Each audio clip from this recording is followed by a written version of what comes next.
Oke, baik, kita akan memulai perkuliahan kita, pertemuan yang ke-8 dan 9 untuk topik kontinuitas sejarah Gereja Asia dan perkembangan atau permulaan misi Katolik ya, abad ke-16-17. Sebelum kita mulai, kita berdoa dan bernyanyi yang dipimpin oleh siapa? Silakan.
Bujur.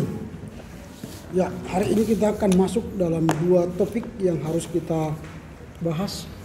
Kontinuitas sejarah gereja di Asia, dan bagian yang kedua nanti ialah krisis misi Katolik Roma. Dan sekedar mengingatkan, minggu depan kita akan masuk pada ujian tengah semester, dan materi yang akan kita uji ialah dari apa yang telah kita pelajari dari awal hingga akhir. Itu ya, jadi siap-siap nanti yang akan kita uji itu ialah soal bagaimana analisa kritis kita terhadap sejarah Gereja Asia. Oke, kita akan absen dulu. Ada Rizky sakit ya. Sakit apa dia?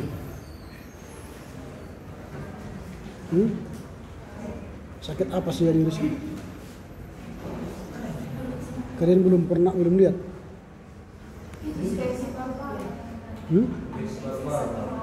Inspeksi paru-paru. Wah, ngeri.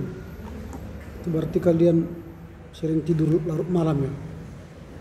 Biasanya paru-paru itu kalau tidur lewat jam 12 malam atau lewat jam 11 atau jam 12 lah maksimal, dia akan sakit paru-paru. Biasanya begitu. Jadi hati-hati. Aldes. Mana? Alia. Beng Hadat.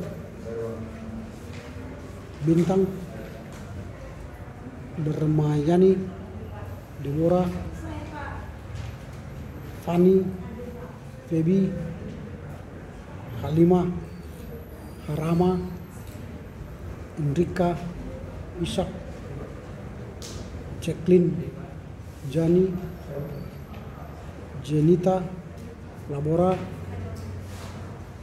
Lamhot, Lydia, Miranda, Natalia, Nita, Oki, Wan Payan Kadatang Payan.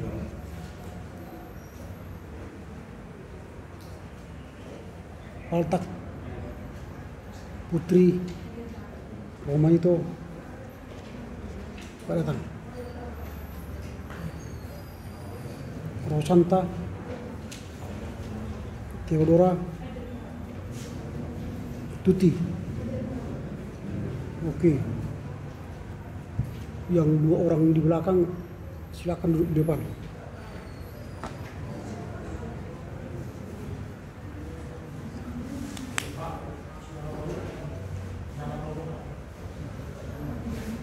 Tobok. Oke. Dilangkai langsung ke situ tadi. Silakan ditandatangani absen ini 2 ya.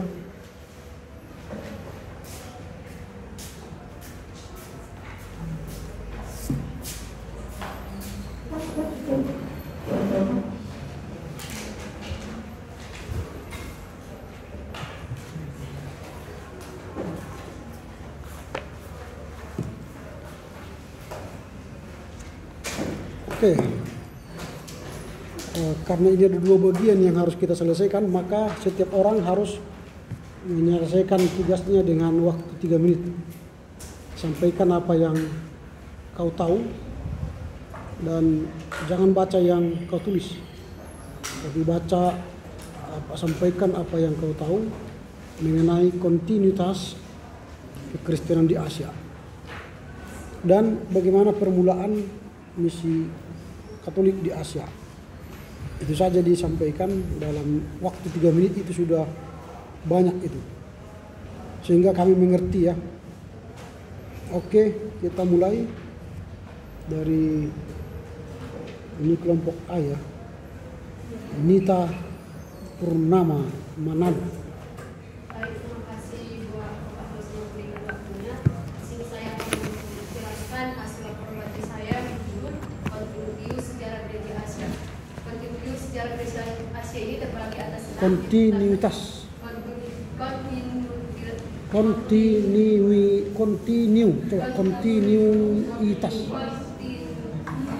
Kontinuitas.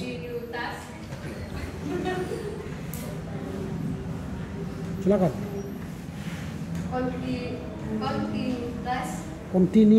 Kontinuitas. Oke. Gereja Asia. Yang pertama, kontinuitas Gereja Asia. Pada tahun 1500 muncul beberapa gereja yang berasal dari luar Asia yang menentukan sejarah Asia, seperti gereja Roma Katolik, gereja Rusia Ortodoks, dan gereja-gereja Protestan. Yang kedua, gereja tua di Timur Tengah dan India Selatan. Gereja tua di Timur Tengah dan India Selatan ini terbagi atas 3, yaitu gereja Armenia dan gereja Georgia, di mana mayoritas orang Armenia itu adalah anggota gereja Armenia dan mayoritas anggota Georgia adalah anggota gereja Georgia. Yang kedua yaitu gereja-gereja di Timur Tengah, di mana mayoritas kekristenan di negara-negara Timur Tengah ini berasal dari gereja tua. Yang ketiga, orang Kristen di Thomas India Selatan. Kekristenan di India Selatan ini mengklaim bahwa orang Kristen Thomas di India Selatan itu didirikan oleh Rasul Thomas. Yang ketiga, silsilah gereja tua di Asia. Silsilah gereja tua di Asia ini terbagi atas 2 patriarkat. Yang pertama, Patriarkat Antioquia yang terdiri dari 5 patriarkat Antioquia yang mengklaim bahwa patriarkat Antioquia asli. Yang pertama yaitu Patriarkat Yunani Ortodoks, yang kedua Patriarkat Gereja Yakobit di Antioquia, yang ketiga Patriarkat Menorit, yang keempat Patriarkat Gereja Melki Katolik Antioquia, yang kelima Patriarkat Gereja Surya Katolik Antioquia di Beriu. Silsilah yang kedua yaitu patriarkat lain, di mana Gereja Roma Katolik berhasil mengadakan union dari orang Historia dan orang Kristen Armenia, di mana union Katolik dengan Armenia menyebabkan berdirinya Gereja Armenia Katolik dengan patriarkat di Berlin. Yang keempat, gereja-gereja tua di India Selatan. Arti sejarah gereja dan dari gereja Barat mengajar bahwa orang Kristen Thomas di India abad ke-16 mengikuti aliran gereja Nestorian, yang dimana India mengklaim bahwa pada tahun 1490 orang Kristen Thomas di India ikut aliran monofisit, yang pada tahun 1599 misionaris Roma Katolik berhasil mengadakan union dengan Gereja Thomas di India Selatan dan mendirikan Malabar Katolik. Pada tahun 1653, anggota Gereja Malabar Katolik meninggalkan gereja itu dan bergabung dengan Gereja Yakobit.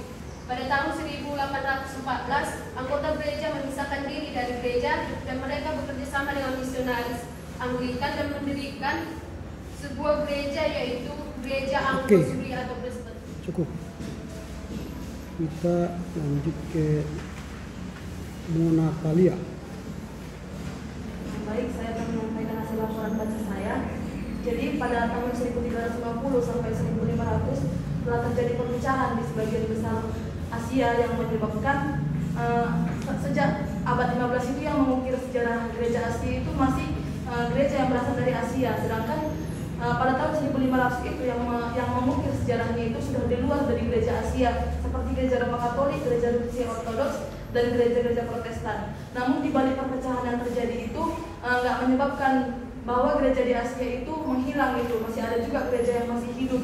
Contohnya seperti gereja di Timur Tengah dan juga gereja di India Selatan yang termasuk dalam gereja-gereja tua. Gereja-gereja tua ini yaitu sebuah kekristenan yang terbesar dan juga yang paling berpengaruh hingga saat ini, yang menandakan bahwa sampai saat ini masih ada konstituenitas sejarah gereja Asia ini. Lalu para paus mencoba membangun hubungan dengan para pemerintahan di Eropa sehingga mereka para penguasa atau raja di Eropa itu menyetujui dengan adanya dia menerima vikariat dari paus. Jadi pada abad ke-16 dan 17 mereka itu telah memiliki hubungan dengan raja-raja di Spanyol atau juga di Portugal dan dengan mengikuti aturan dari patronat. Lalu di dalam penyebaran misi dari Gereja Roma Katolik, yang pertama mereka mendatangi gereja India, di mana pada saat itu yang pertama dilakukan oleh misionaris Ordo Fransiskan dan Dominikan. Namun pada saat itu mereka perjalanan misinya kurang baik karena mereka kurang menguasai bahasa India. Lalu datanglah misionaris dari Ordo Yesuit yang bernama Franciscus Xaverius. Dia merupakan sebuah misionaris yang terkenal di gereja Katolik Roma. Dan di dalam pelayanan misinya itu dia berkhotbah melalui seorang penerjemah gitu. Jadi dia dapat menjangkau bukan hanya orang-orang anak muda, bahkan juga orang tua.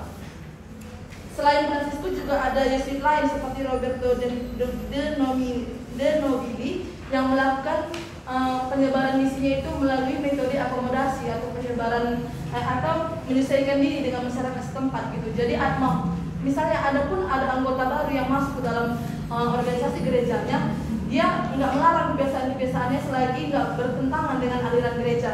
Franciscus Xaverius ini melakukan pelayanannya di berbagai negara gitu, seperti di Selion, Indonesia, Jepang, Tiongkok, Filipina, dengan metode yang tadi menyesuaikan diri. Hingga di Filipina sendiri, disitulah terakhir nanti Filipina menjadi pusat misi bagi Asia Tenggara dan Asia Timur, sehingga para misionaris yang ingin melakukan pelayanannya baik itu ke Indonesia, Tiongkok, Jepang, Indochina, Taiwan dan Jepang dan tempat lain dapat melakukan pelayanan misinya itu dari Filipina. Kalau di gereja Asia Barat sendiri, gereja Roma Katolik berusaha memperluasnya dengan mengadakan sebuah persatuan atau union kepada gereja-gereja Asia Barat yang termasuk dalam gereja-gereja tua. Mungkin demikian, terima kasih. Oke, lanjut Miranda. Baik, di sini saya akan menyampaikan hasil laporan baca saya di judul komunitas sejarah gereja Asia.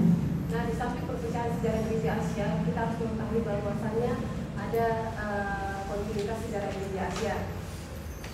Keruntuhan sejarah gereja Asia pada dasarnya dimulai pada tahun 1350 dan 1500. Menandai perbatasan antara dua sejarah gereja Asia yang sangat berbeda. Sampai pada abad ke-15, gereja Asia ditentukan oleh gereja Asia atau dapat dikatakan gereja asli Asia seperti gereja Yakobit atau Nestorian.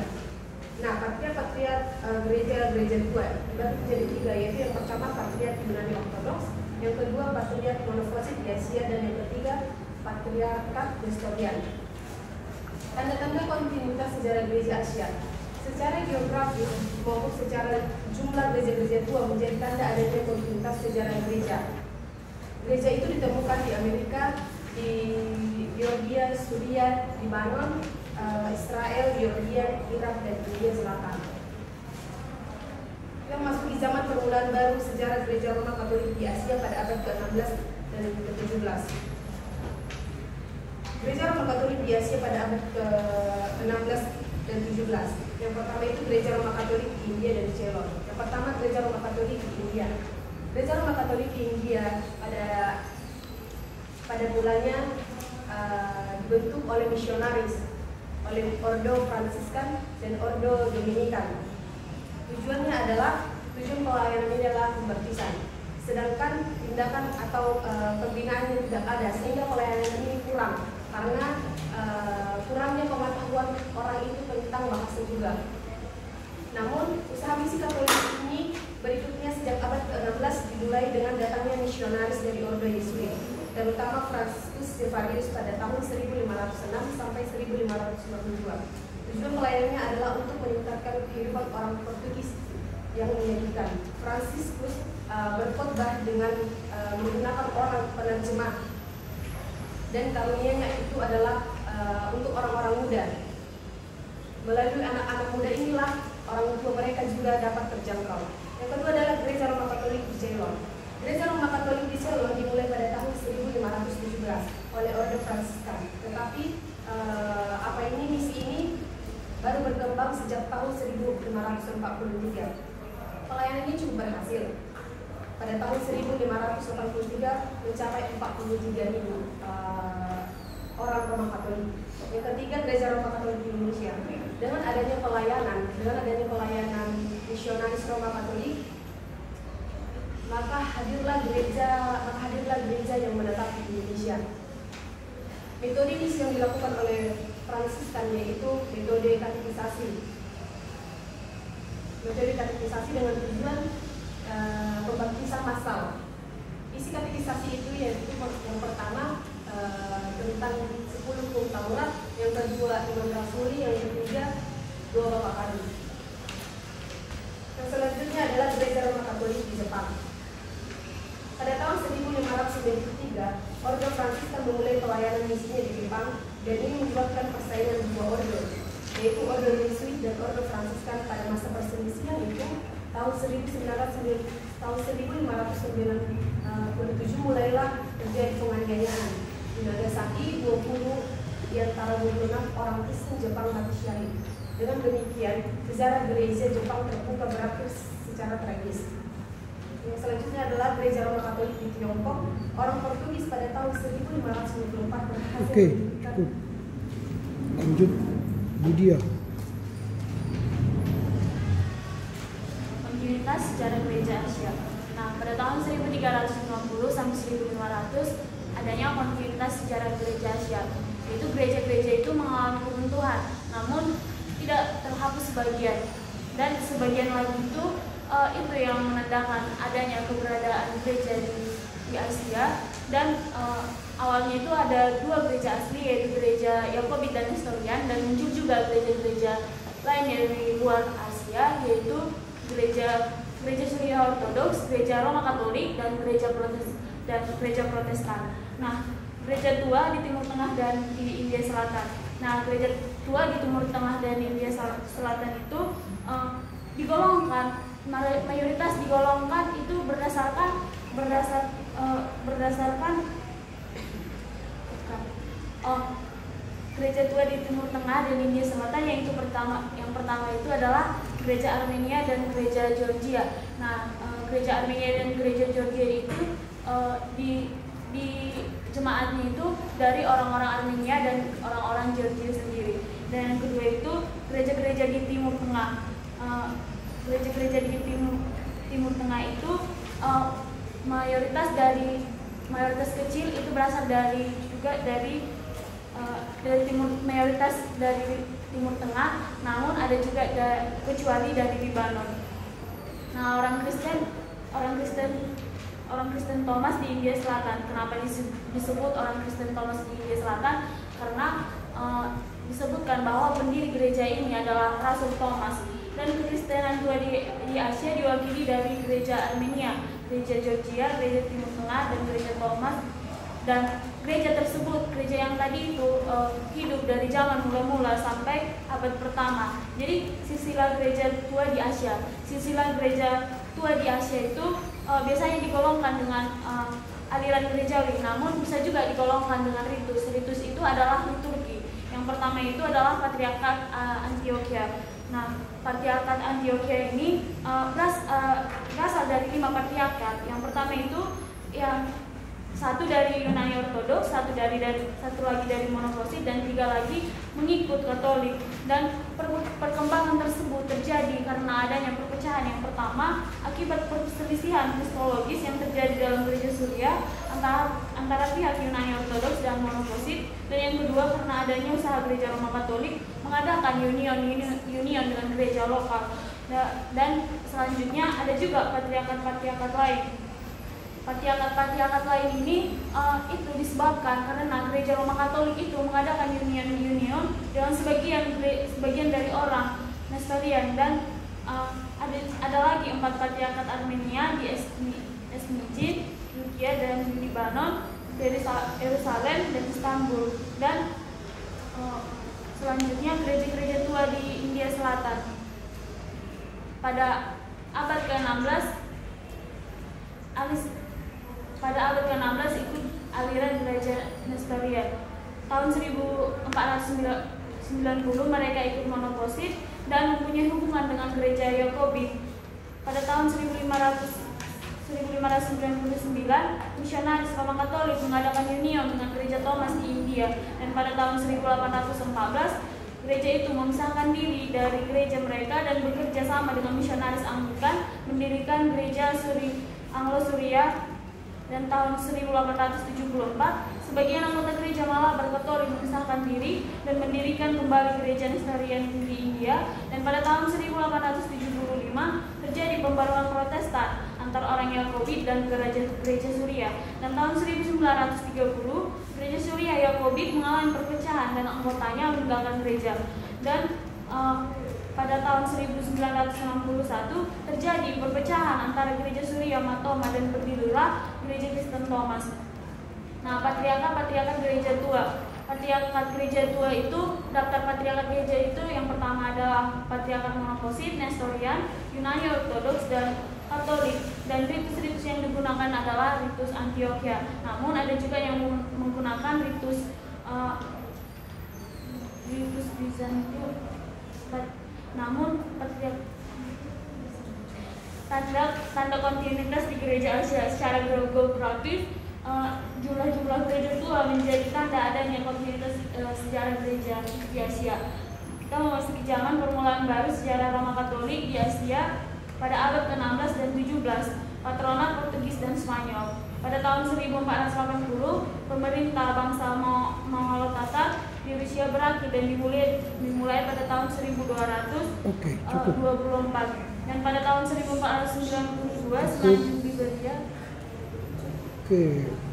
Terakhir Lamhot. Kita masuk dalam kontinuitas gereja Asia. Jadi teman-teman, gereja Asia, gereja di dalam sebagian besar Asia antara tahun 1350 dan tahun 1500 yang menandai perbatasan antara dua masa sejarah gereja Asia yang sangat berbeda. Dan mulai pada tahun 1500 mulai masa baru sejarah gereja Asia. Selanjutnya kita masuk dalam gereja tua di Timur Tengah dan India Selatan. Di dalam gereja tua ini dapat digolongkan menjadi 3 gereja. Yang pertama gereja Armenia dan gereja Georgia, gereja Timur Tengah, dan orang Kristen Thomas di India Selatan. Nah, selanjutnya kita masuk dalam silsilah gereja tua di Asia. Gereja-gereja tua di Asia Barat biasanya digolongkan sesuai dengan aliran gerejawi seperti Yunani Ortodoks, Monofisit, atau Nestorian dan Katolik yang mengadakan union dengan gereja Roma Katolik. Nah, di dalam silsilah gereja tua di Asia ini terdapat dua patriarkat.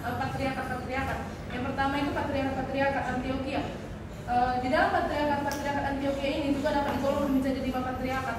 Yang pertama patriarkat Yunani Ortodoks, patriarkat gereja Yakobit, patriarkat Maronit, patriarkat Melkitolik, dan patriarkat gereja Suria Katolik.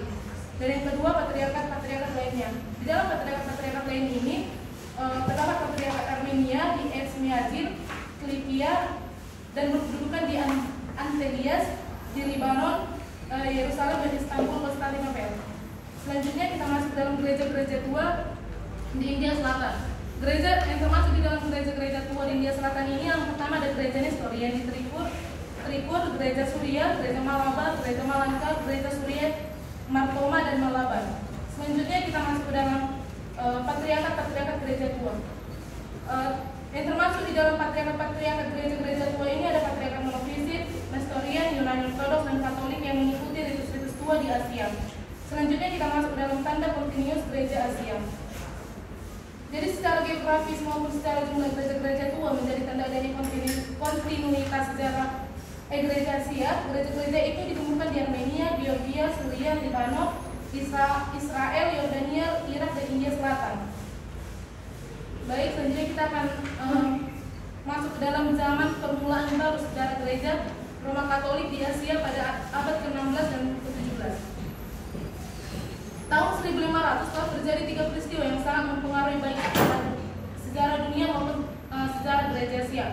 Yang pertama, 1480 pemerintahan bangsa Mongol Tatar di Rusia. Yang kedua, 1492 semenanjung Liberia. Dan ketiga, 1517 di zaman berjalan reformasi yang dipelopori oleh Martin Luther.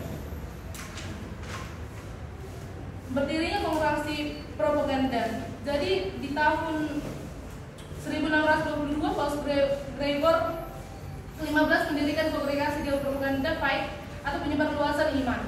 Tujuan utamanya berdirinya kongregasi propaganda itu adalah mendirikan klerius pribumi dan misi patriot Portugis dan Spanyol memindahkan pola Kristenan. Selanjutnya gereja Roma Katolik menjadi gereja dunia. Gereja Roma Katolik pertama itu pada tahun 1492 yang hanya terbatas di bagian barat Eropa. Dan kemudian orang Roma Katolik ditemukan di empat benua yaitu Eropa, Amerika, Asia, dan Afrika. Dan mulai pada tahun 1600 sudah menjadi gereja dunia. Selanjutnya kita masuk dalam gereja Roma Katolik di Asia pada abad ke-16 sampai dan ke-17. Di dalam gereja Roma Katolik di Asia pada abad ke-16 ke 17 ini ada digolongkan menjadi 5. Yang pertama gereja Roma Katolik di India dan Ceylon, gereja Roma Katolik di Indonesia, gereja Roma Katolik di Jepang, dan gereja Roma Katolik di Tiongkok, dan ada masih juga yang masih menjalankan usaha misi yaitu Roma Katolik di Myanmar, Mutai, dan Indonesia. Selanjutnya kita masuk dalam misi Roma Katolik di Asia Barat. Misi Roma Katolik pada abad ke-17 berhasil dan mendirikan tempat pelayanannya di hierarki Roma Katolik. Selanjutnya kita masuk ke dalam gereja di Asia Barat. Di gereja Asia Barat ini terbagi menjadi 3 gereja. Yang pertama gereja Yunani Ortodoks, gereja Maronit, dan gereja Monofisit. Di dalam gereja Yunani Ortodoks ini terbagi juga menjadi 2 gereja. Yang pertama gereja Yunani Ortodoks di daerah Osman atau Turki, dan kedua gereja Georgia. Selanjutnya di dalam gereja Monofisit ini terbagi menjadi 2 gereja. Yang pertama gereja Yakobit dan gereja Armenia. Terima kasih. Oke, kita telah mengakhiri bagian yang pertama dari sajian kita yang disampaikan oleh kelompok 3. Tentu karena keterbatasan waktu, kelompok ini tidak bisa menyampaikan semua dalam laporan baca itu informasi yang berkaitan dengan kontinuitas dan permulaan misi Katolik di Asia. Nah, karena itu kita akan mencoba berdiskusi. Kami mengajukan bagian dari bahan ujian kita nanti yang saudara-saudara harus kuasai dan memberi nanti analisa kritis secara sejarah ya terhadap bagaimana sejarah religiusitas Kristen di Asia dan permulaan misi Katolik di Asia ini. Nah tentu apa yang disampaikan oleh mereka perlu kita perdalam ya, karena saya yakin kita sudah baca semua buku-bukunya dan menguasainya. Karena itu saya akan coba meminta klarifikasi apakah kita sudah menguasai buku ini dan sudah membacanya ya. Ya, kepada Oki, apa bukti bahwa sejarah kekristenan di Asia itu masih ada? Kira-kira menurutmu bagaimana? Apakah ada bukti bahwa sejarah kekristenan di Asia itu ada dan terbukti ada? Silakan, mana si Oki? Silakan.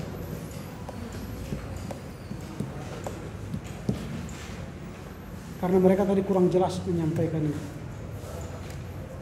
Atau dalam bahasa sederhananya, apa bukti kontinuitas keberlangsungan gereja di Asia? Silakan, Oki. Oki baca buku ini? Enggak ya. Oke, Pak Ian? Sudah hadir.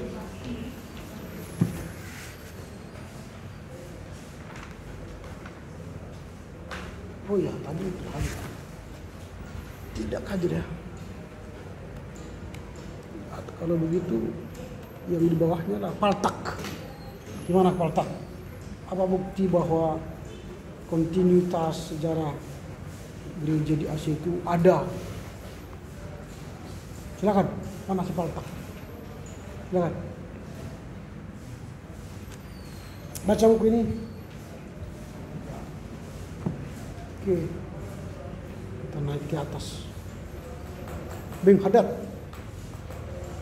Apa buktinya? Baca buku ini. Siapa yang baca buku ini? Yang baca. 1, 2, 3, 4, 5. 1, 2, 3, 4, 5, 6. Yang baca buku ini. Nanti saya tanya semua yang baca ini ya. 1, 2, 3, 4, 5, 6, 7, 8, 9, 10, 11, 12, 13. Oke, di luar mereka silakan keluar dari ruangan ini. Silakan hitungan yang ketiga. Saya suruh Anda keluar dari ruangan ini. Dan ingat, minggu depan Anda tidak baca, maka kita jumpa tahun depan ya.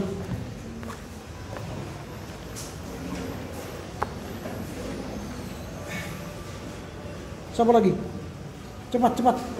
Jangan menghabiskan waktu di sini.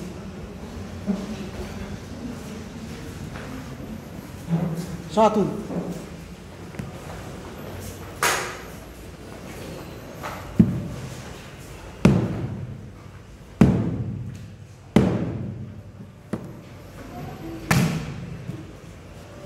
Saya sudah sampaikan itu di awal, bahkan di pertemuan kita sebelumnya, bahwa saudara yang tidak baca saya akan usir dari ruangan ini.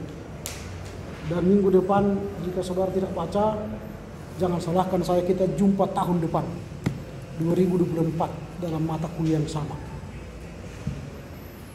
Saya tidak mau mengajari orang yang tidak mau belajar. Capek bicara dengan kalian. Bagaimana mungkin Anda mengetahui sejarah kalau tidak baca buku?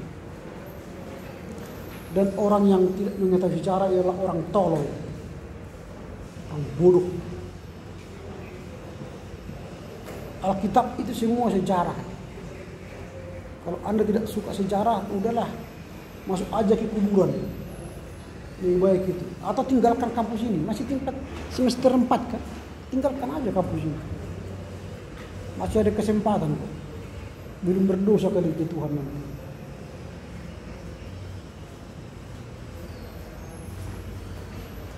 Tadi kelompok B hanya tinggal yang membaca ini aja. Ini syukur kali masih ada ini.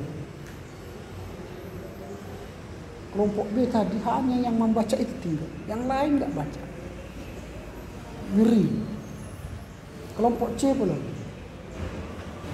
Ini lumayan kalian masih ada 3. Mungkin kalian dengar tadi dari kelompok A, kelompok C, dan kelompok B.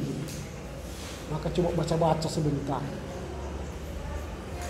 Bersyukur kalian kelompok terakhir. Tapi ya sebenarnya itu tidak bagus. Makanya kalau tidak suka sejarah, udah lompat aja sejarah. Kalau tamat kalian tanpa sejarah nggak apa-apa. Lompat aja, skip gitu.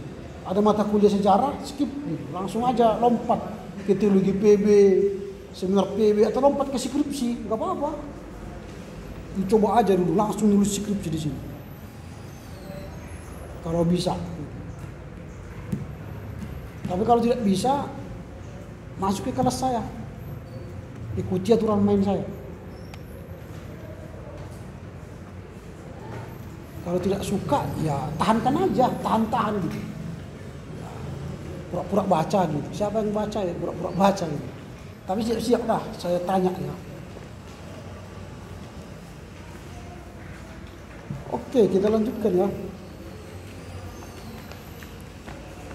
Bukti bahwa kontinuitas sejarah gereja ada itu halaman 134 itu ditulis di sana.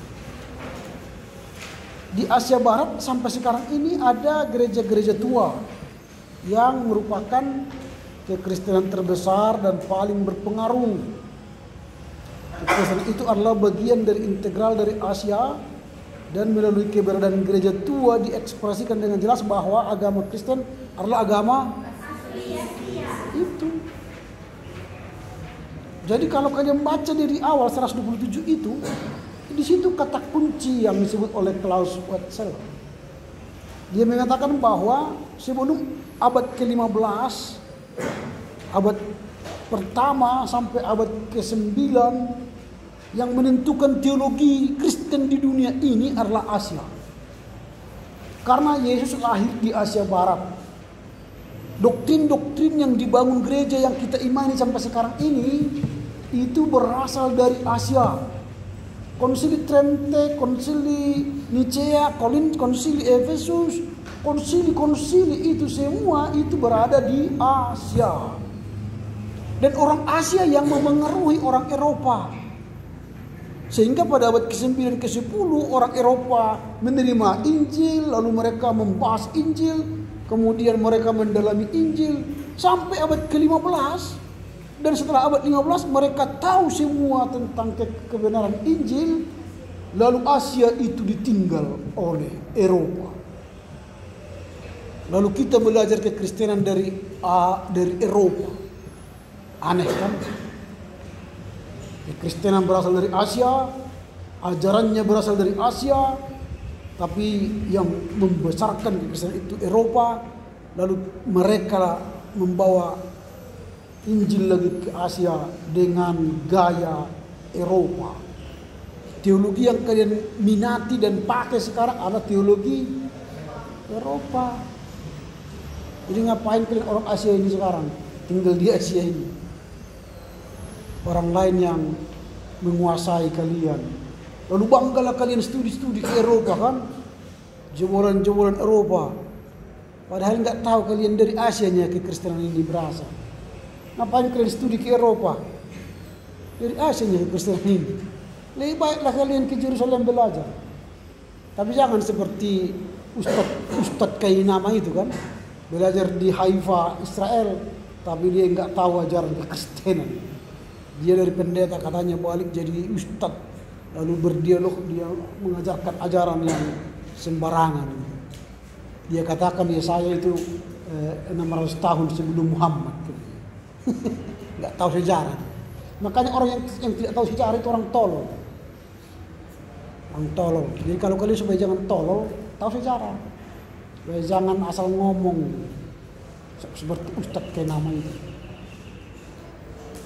Sementara Yesaya itu 900 tahun atau 700 tahun sebelum Kristus. Lalu Muhammad itu 600 tahun setelah Kristus. Jadi jarak Nabi Yesaya ke Muhammad itu berapa? 1200 tahun. Jauh. Tapi dia katakan 600 tahun. Yang paling aneh dia katakan lagi, kitab Yesaya ditulis tahun 0 katanya. Tahun 0. Tadi 700 tahun sebelum Kristus itu ditulis kitab Yesaya. Tapi dia bilang tahun 0. Ditulis lagi katanya di kitab 2 Makabe 4 katanya. 2 Makabe tidak sampai 4. Jadi itulah. Jadi orang-orang yang tahu sejarah itu ditertawai dunia. Nanti jangan-jangan kalian bilang lagi Yesus lahir di apa? Di Sidikalang kan? Lahir bulan April di Sidikalang, kalian mulai lagi nanti. Suka-suka hal kalian bilangnya kan? Itu. Kalau tidak tahu sejarah gitu lah, asal ngomong asbun. Itu. Jadi ini nanti kalau kalian lihat lagi di halaman misi Katolik yang mulai mengalami krisis, itu juga disebutkan oleh Klaus Wetzel ini. Dia jelaskan lagi di situ bagaimana Asia ini menjadi sebuah tempat kekristenan yang awal. Di awal-awalnya itu dia sudah sebutkan itu. Coba di halaman 191.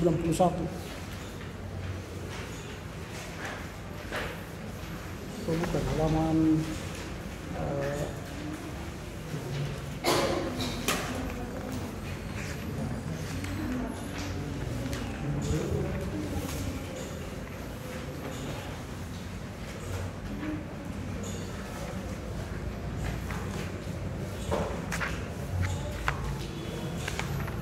halaman 173. Itu diulanginya lagi apa yang disampaikannya yang di halaman 127.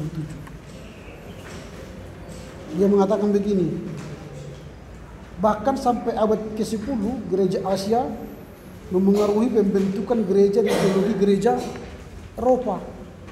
Sampai abad ke-10 gereja Asia itu yang memengaruhi pembangunan teologi di Eropa. Itu disebut di situ.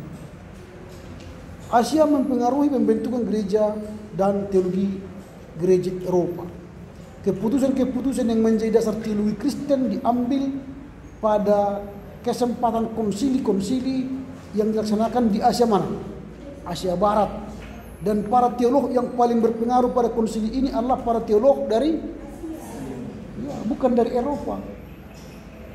Jadi berjuanglah kalian sekarang menjadi teolog-teolog Asia yang berpengaruh. Jangan bangga-banggakan teolog-teolog Eropa sana. Kalianlah sebenarnya pemilik ajaran itu, Asia ini. Ini yang kita lihat sekarang. Jadi ada kontinuitas.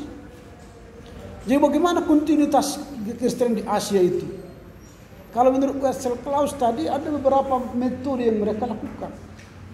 Terjadinya union, penyatuan antara gereja Katolik dengan gereja-gereja yang ada di Asia Barat supaya jangan hilang. Maka tadi ada beberapa patriarkat itu menyatu. Kalau tidak nanti bisa ditelan oleh situasi di Asia kala itu. Karena kalau kita lihat gereja-gereja tua itulah bukti yang paling kuat sekarang bahwa gereja-gereja atau kekristenan itu mulai dari Asia itu dibuktikan dengan gereja tua. Gereja tua itu ada di mana? Itu di Asia Barat tadi. Gereja Yunani Ortodoks, gereja Yakobit, Maronit, Armenian, Georgia. Itu bukti masih ada kekristenan di Asia. Baru gereja-gereja tua lainnya di India, gereja Martoma. Itu gereja-gereja tua. Nah, kalau mereka itu tidak ada punah, maka tidak terbuktilah Asia ini menjadi sumber kekristenan. Tidak terbukti. Tapi karena mereka masih ada sampai sekarang, maka terbuktilah kekristenan itu berasal dari Asia. Sempat itu punah, habis itu. Ini yang dibuktikan oleh Wetzel Klaus. Maka ada penyatuan-penyatuan. Misalnya di halaman 109 orang Kristen Thomas di India itu akhirnya menyatu. Walaupun akhirnya mereka sebenarnya menolak penyatuan itu, tapi dia harus menyatu. Nah, gereja-gereja tua di India Selatan, halaman 131, kan ada penyatuan di sana. Walau tidak semua, karena ada yang tidak suka dengan penyatuan itu, dengan ritus Antioquia itu. Mereka tidak suka. Nah, itu cara supaya gereja Asia itu bertahan. Bahkan di halaman 133 tanda kontinuitas gereja Asia itu tadi, itulah ya, dengan adanya kekristenan di Asia Barat. Di samping adanya gereja yang menganut aliran Yunani Ortodoks, Monofisit dan Nestorian, ada juga gereja-gereja Katolik dan juga gereja-gereja Protestan yang terus berasal dari gereja-gereja tua. Tapi kalau gereja Protestan sebenarnya tidak begitu banyak itu berasal dari gereja tua, karena gereja tua sekarang itu mereka sekarang masuk dalam gereja Yunani Ortodoks Yunani Syria ya. Gereja Ortodoks Syria sekarang mereka jarang Protestan dari situ. Karena Protestan itu lahir dari gereja barat, perpecahan dari Martin Luther ya, 1517. Dari sini gereja Protestan banyak. Kalau dari gereja timur tidak ada gereja Protestan lahir. Jadi kalaupun ada sekarang Protestan di India, gereja Lutheran di India, itu orang-orang Nestorian itu yang bertobat atau menjadi pindah ke Lutheran. Karena mereka pada dasarnya Nestorian. Nestorian itu kan Nestorius yang tidak mengakui ketuhanan dari kemanusiaan Yesus itu kan. Tritunggal juga mereka tidak percaya. Nah itu jadi itu bukan karena datang dulu misi-misi Protestan ke India, maka gereja tua itu akhirnya jadi Protestan. Nanti di Indonesia pun akan kita lihat nanti itu ada seperti itu. Jadi ada konversi gereja agama itu ke yang menggantikan penginjilan itu. Nanti kita lihat setelah ini. Lalu kita lihat permulaan sejarah gereja Roma Katolik di Asia pada abad 16-17. Pada abad ke-16-17 itu memang itu murni masih Katolik. Walau Protestan itu sudah ada 1517 yang dipelopori oleh Martin Luther dan kawan-kawan, tetapi gerakan Protestantisme ini atau katakanlah reformator ini itu 2 abad setelah itulah baru mulai berkembang. 2 abad. Berarti mulai abad ke-16, berarti abad ke-18, 19 atau 19, 20. Kalau abad ke-16, 17 itu masih Katolik yang menguasai. Lalu pada abad ke-16, 17 bagaimana Katolik menyebar kekristenannya di Asia.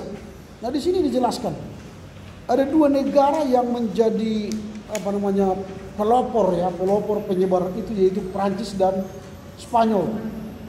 Nah jadi Prancis dan Spanyol itulah yang menyebarkan kekristenan ke seluruh Asia. Walau sebenarnya di samping penyebaran kekristenan kan mereka juga ada kolonialisasi kan, atau ekspansi, glory, gospel dan gold. Jadi mereka mencari emas, mencari kekuasaan sekaligus menyebar Injil. Dan penginjil yang paling terkenal di situ ialah Franciscus Xaverius. Dia masuk ke India, lalu nanti masuk ke Indonesia, masuk ke Jepang, baru ke Tiongkok, dia mati di sana. Lalu diteruskan lagi oleh Robert Nobili. Kemudian lanjut lagi masuk ke Muang Thai, Thailand, Indochina ditolak, di Jepang pun ditolak. Lalu masuk lagi ke Asia Barat.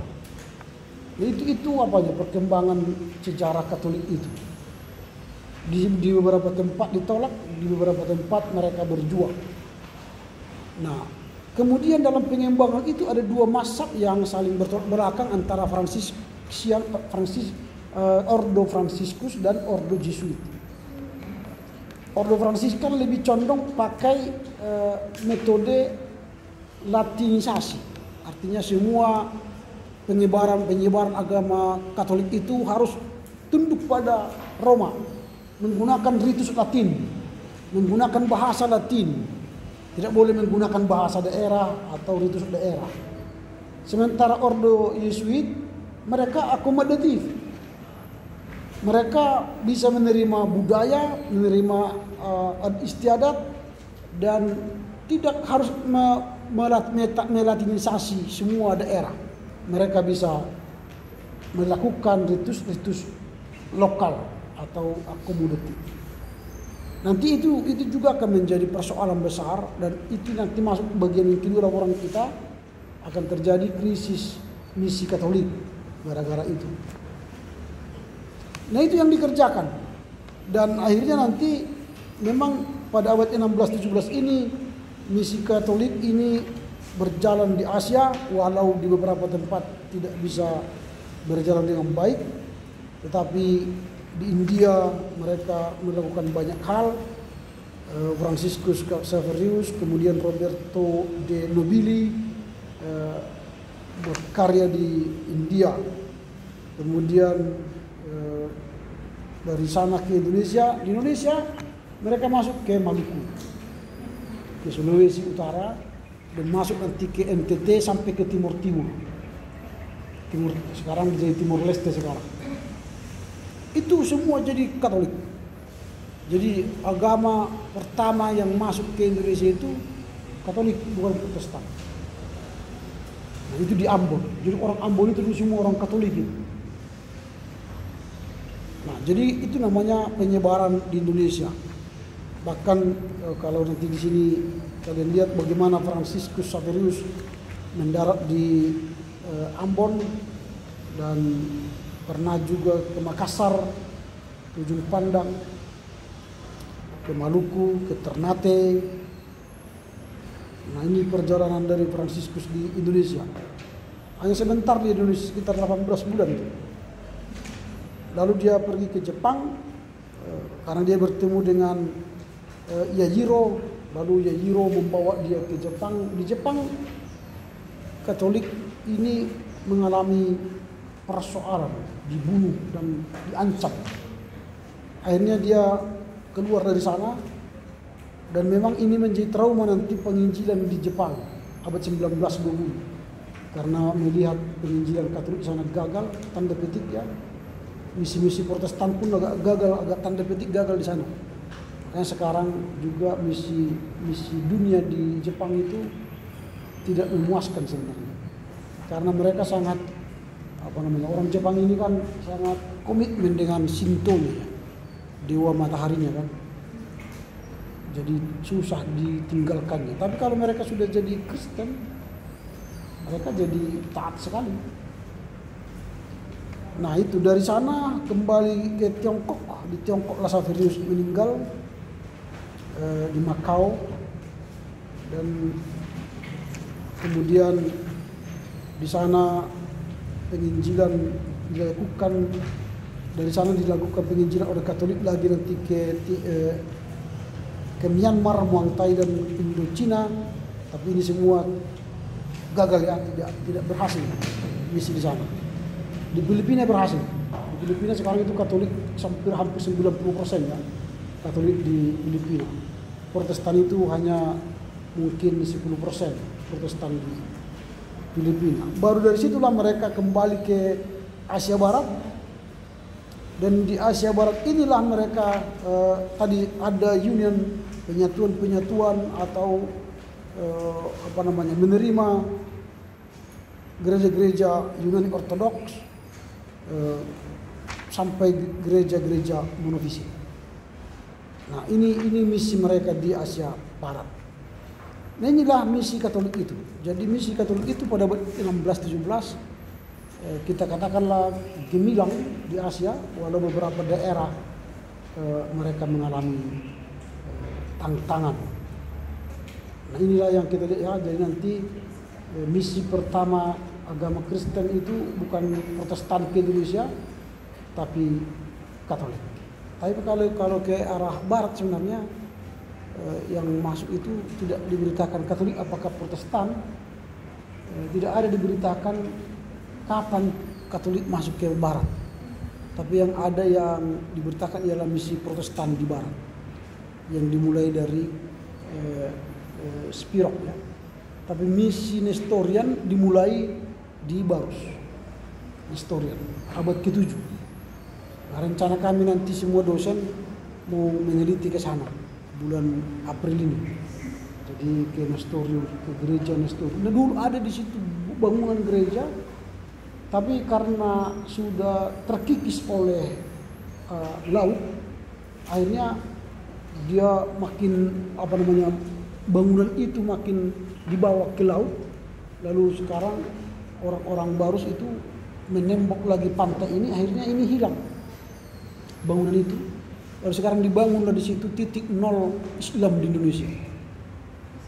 Jadi kalau titik nol Islam di Indonesia di Barus. Kalau ada tadi bukti gereja yang telah hilang di bawah pantai air laut itu, kalau ada itu bukti dipelihara dulu, sebenarnya Kristen yang pertama, Kristen Nestorius namanya. Tapi mereka sengaja pastilah menghilangkan bukti itu supaya jangan Kristen yang pertama, tapi Islam kan, disitulah titik nol, dan itu akan kita lihat nanti di sana.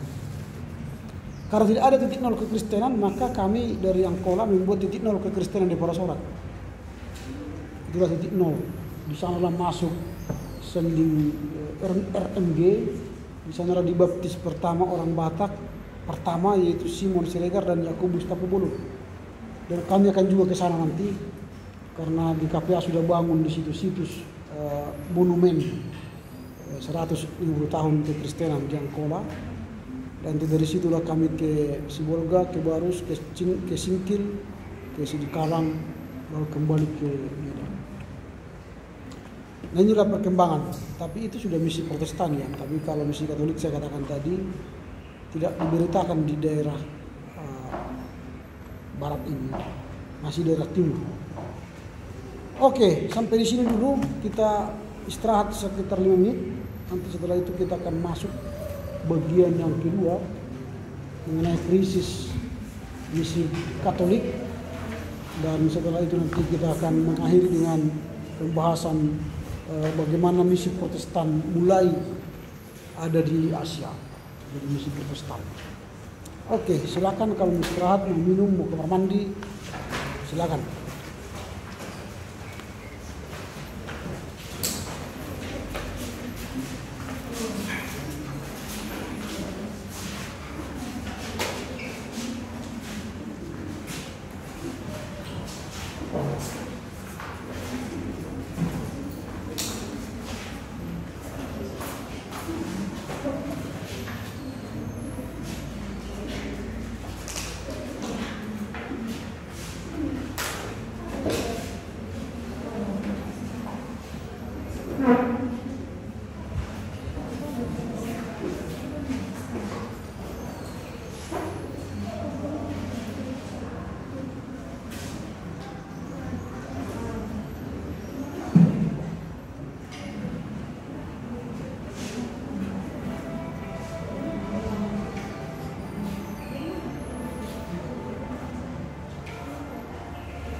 Ya.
Oke, kita lanjut ya bagian yang kedua dari topik kita.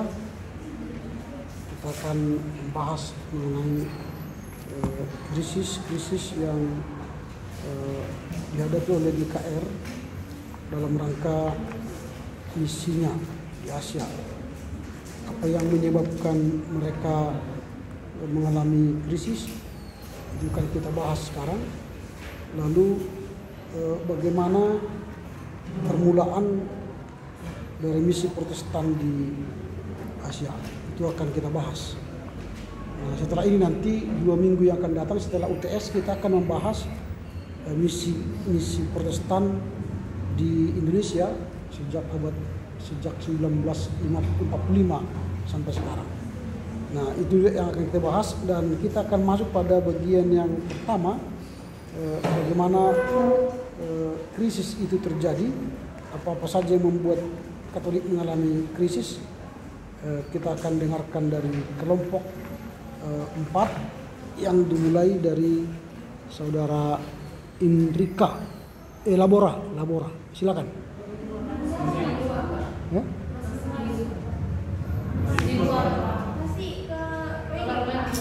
Oh iya, kalau begitu Jenita. Jani, oke silakan Jani. Ya, terima kasih. Di sini kami membahas tentang krisis misi GKR. Krisis misi GKR di Asia pada tahun ke-19. Yang pertama itu sejarah terjadinya krisis misi GKR di Asia pada tahun ke-18 dan perkembangannya. Langkah pertama dari pihak Eropa masuknya ke sejarah Asia yaitu karena adanya perang salib. Jadi karena adanya perang salib ini maka gereja Eropa masuk ke sejarah Asia. Nah, perlu kita perlu kita ketahui bahwa sebelum terjadinya perang salib ini, gereja Asia mengambil keputusan sendiri. Namun pada tahun 1500 pengambilan keputusan itu, perkembangan gereja Asia bukan lagi mengambil keputusan sendiri, namun gereja Asia ini sudah berpihak atau sudah kembali, gereja Asia ini sudah berpindah ke Eropa, di mana sebelum perang salib abad ke-10 Asia mempengaruhi pembentukan gereja dan teologi Eropa, sehingga gereja Asia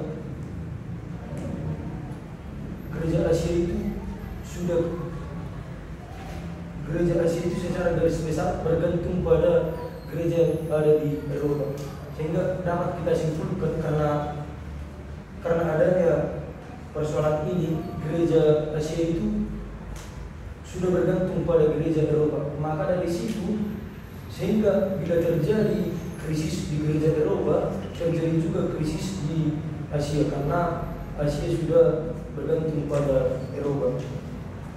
Selanjutnya, ada beberapa faktor terjadinya krisis misi GKR di Asia pada abad ke-18, yaitu yang pertama karena adanya kontroversi ritual. Nah, yang kedua karena adanya perselisihan dan persaingan dengan ordo lain. Yang selanjutnya itu Gereja Katolik Roma membawa peraturan dari Eropa dan Asia. Nah, inilah garis besar dari terjadinya krisis misi GKR di Asia. Kita perlu mengetahui bahwa Asia itu terdiri dari beberapa negara, dan di mana pertama sekali krisis misi GKR ini pada abad ke-18 terjadi di Asia, yaitu di India, di mana Gereja Katolik Roma di India mengalami penurunan yang sangat drastis. Pada abad ke-18 tercermin bahwa di India itu terdapat 1 juta sampai dengan 2.500.000 jemaat Katolik Roma, dan pada tahun 1700 mengalami penurunan yang sangat drastis, yaitu mulai dari 475.000 menjadi sampai dengan 1.200.500. Inilah penurunan yang sangat drastis. Mengapa ini terjadi? Kemerosotan ini ditimbulkan karena negara Eropa yang berpaham Protestan yang mencurigai misionaris Roma Katolik. Nah, selanjutnya di negara Asia itu Tiongkok, bahwa diakui pada abad ke-18 jumlah orang Roma Katolik yang terdapat di Tiongkok itu pada tahun 1700 terdapat sekitar 300.000 orang, dan pada tahun 1800 terdapat 200 orang. Penurunan ini terjadi diakibatkan karena merosotnya kekuatan negara yang berpaham Roma Katolik.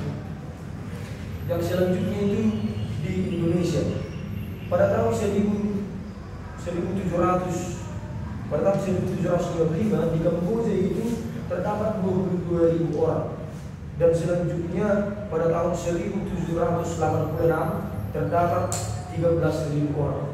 Nah, jadi kita dapat menarik kesimpulan bahwa krisis misi GKR ini sangat mengalami penurunan jemaat Roma Katolik. Nah, mengapa itu terjadi? Tentu kita bisa mengetahui karena adanya yang pertama dari kontroversi ritual, dan yang kedua karena adanya persaingan dan perselisihan dalam ordo lain. Yang selanjutnya karena adanya tadi peraturan yang dibawa dari Eropa dan Asia. Nah, selanjutnya kita masuk ke misi Protestan pada abad ke-19. Misi Protestan pada abad ke-19 ini sangat dipengaruhi oleh peranan pietisme yang menghidupkan pergerakan misi Protestan. Mengapa ini terjadi? Karena ada 4 faktor melalui fase baru ini, yaitu yang pertama karena adanya hamba Tuhan yang ingin benar-benar bertobat. Yang selanjutnya karena adanya tujuan yang jelas, yaitu pemberitaan Injil. Yang selanjutnya adanya teologi pemberita pertobatan yang jelas. Yang selanjutnya itu adanya visi yang jelas, di mana Injil yang akan diberitakan di seluruh dunia. Selanjutnya pada abad ke-19 gereja Protestan didirikan hampir di setiap negara. hampir di setiap negara di Asia. Dan perkembangan misi Protestan di Indonesia itu sangat luas. Bisa kita lihat bahwa pada akhir abad ke-19 itu jumlah misionaris Protestan di Tiongkok meningkat, yaitu sebesar 2.800 orang. Walaupun situasi politik tidak menentu dan aman, jumlah misionaris sampai tahun 1912 itu bertambah menjadi 5.600 orang. Sehingga misi Indonesia Cukup. sangat. Silakan dilanjutkan oleh Labora. Krisis misi Gereja Katolik Roma di Asia abad ke-18 dan misi Protestan di Asia pada abad ke-19. Ada 6 faktor yang menjadi krisis terjadinya Gereja Katolik Roma yang menyangkut bidang politik maupun teologi. Yang pertama pada abad ke-16 ada beberapa negara yang menganut paham Katolik Roma, namun bergerak dalam bidang beberapa monopoli perdagangan seperti Prancis, Spanyol, dan Portugal. Namun pada abad ke-17 Roma Katolik kehilangan beberapa tempat sehingga pada awal abad ke-18 Inggris bisa mengendalikan pengaruh Prancis terutamanya di India. Gereja Roma Katolik di Eropa pada abad ke-18 mengalami krisis di dalam sehingga akibatnya lemah pula misi gereja di dunia. Yang ketiga, Gereja Katolik Roma membawa aturan dari Eropa ke Asia dan melaksanakan liturgi dan kebaktian sama seperti apa yang dilaksanakan oleh masyarakat Eropa sebelumnya, dan menarik penerjemahan Alkitab. Faktor tidak tertariknya dengan penerjemahan Alkitab karena kurangnya misionaris untuk menerjemahkan Alkitab ke dalam bahasa daerah-daerah tertentu. Yang ketiga, perselisihan tentang ritus-ritus, persaingan dengan orde-orde lain, dan peristiwa di bidang politik. Pada awal abad ke-18 tidak hanya sejarah gereja, tetapi Protestanisme juga memasuki fase yang baru. Latar belakang munculnya fase yang baru disebabkan dengan munculnya gerakan kerohanian yang baru yang dinamakan kelompok pietis. Dan ada 2 tokoh yang menjadi kelompok pietisme dan visinya. Yang pertama, Philip Jacob Spener pada tahun 1635 sampai 1705 yang menjadi visinya adalah pengharapan baru bagi gereja. Yang kedua adalah Agus Herman Franke 1663 sampai 1727 yang menjadi misi adalah mencari kehendak Tuhan dalam segala hal. Misi pietis sejak tahun 1706 bermula dari mencari siapa yang menjadi pimpinan atau siapa yang akan bermisi, sehingga terpilihlah Bartholomeus Ziegenbalg dan Hendrik Muskau dengan kesadaran bahwa ini bermula dari pelayanan dan panggilan Tuhan. Sehingga ada beberapa faktor yang menjadi pendukung mereka dalam bermisi. Yang pertama, pelayanan harus didukung oleh pendidikan ataupun mendirikan sekolah. Yang kedua, jika orang Kristen harus dapat membaca maupun mendengarkan pemberitaan Injil atau firman, Alkitab harus diterjemahkan ke dalam bentuk daerah-daerah tertentu. Yang ketiga, pemberitaan Injil dapat dilaksanakan ketika sudah mengetahui terlebih dahulu latar belakang agama dan kebudayaan di tempat misi yang akan dilaksanakan. Yang keempat adalah tujuan pelayanan misi. Tujuan utamanya adalah pertobatan pribadi. Yang kelima adalah gereja setempat membutuhkan pendeta asli. Meskipun misi di Translebar secara kualitas tidak berkurang, namun masih tetap ada yang berkurang, yaitu secara kuantitas. Karena misi yang berkualitas tinggi hanya terbatas pada suatu daerah saja, yaitu India. Pelayanan Ludwig Ignomensen di Tanah Batak menghadapi banyak tantangan, yaitu tujuan Nomensen sendiri mendirikan gereja pribumi secepat mungkin. Yang kedua, pelayanan misi di Pulau Nias dimulai pada tahun 1865 oleh L.E. de Niger dari RMG. Ciri khas berdirinya gereja-gereja di Indonesia adalah berdirinya gereja-gereja daerah. Sejak tahun 1920-an, gereja Protestan di Indonesia didirikan sebagai organisasi yang berdiri sendiri. Pada tahun 1932, GMIM, pada tahun 1931 HKBP dan GKJ, pada tahun 1934 berdiri GKP Sunda, pada tahun 1935 GKE Kalimantan, tahun 1935 juga berdiri GPM Maluku, pada tahun 1940 Gereja Muria, pada tahun 1941 Gereja Karo Batak, pada tahun 1940 BNKP Nias. Dengan perjalanan misinya tentu ada hambatan dan tantangan dari pihak luar yang ingin membatalkan misi baik dari seseorang yang ingin bermisi dan membatalkan apa yang telah direncanakan, sehingga dapat disimpulkan bahwa Tuhan sudah menyediakan kesempatan bagi sebagian besar bangsa di Asia untuk mendengar dan menyaksikan pemberitaan Injil itu sendiri. Terima kasih. Oke. Lanjut kepada Jenita. Baik, krisis misi Roma Katolik di Asia pada abad ke-18 dan perubahan misi Kristen dan perubahan misi Protestan di Asia. Nah, krisis